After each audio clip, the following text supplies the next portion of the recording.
Hello everyone. I was listening to a fellow pastor in Australia and a good friend of mine named Matthias Prenzler from the Shepparton Lutheran congregation. And he shared something on a post this morning that really encouraged me. And so what I thought I'd do is I'd put a post up for a devotion today where I will take some of his ideas and ponder them a little bit more with you.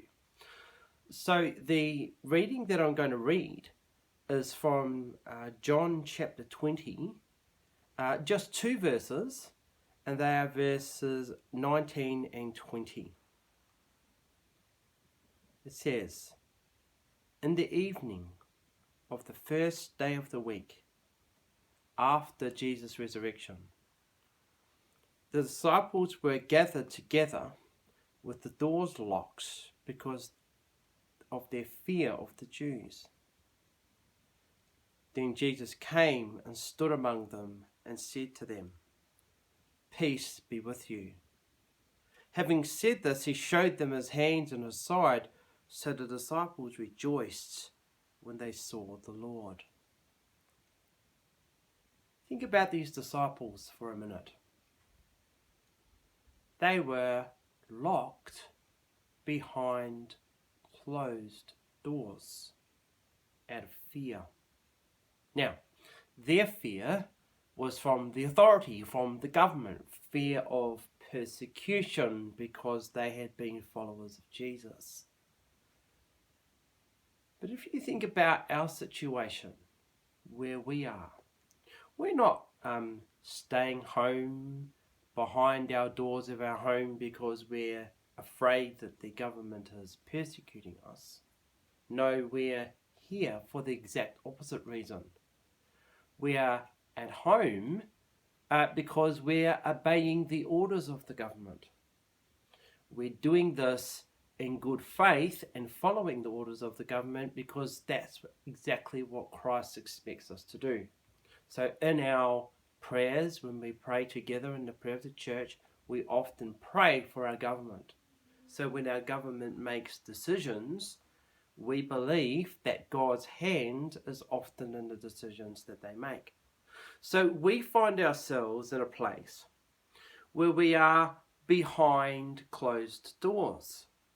We can't meet openly with one another.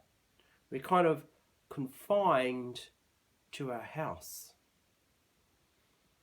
But what does Jesus do in this reading? Did the closed doors or did the locked doors stop Jesus from coming in? Well, the answer to that is no. He came right in past the closed doors to where they were, and he brought them peace. The same is true for you and me today, and the circumstances that we're in today. There's a lot of anxiety and there's a lot of fear about what this virus is going to do, how it's going to affect people. We're in a situation where we are in a foreign place because we're shut behind closed doors. We're shut in our homes. But Jesus comes in.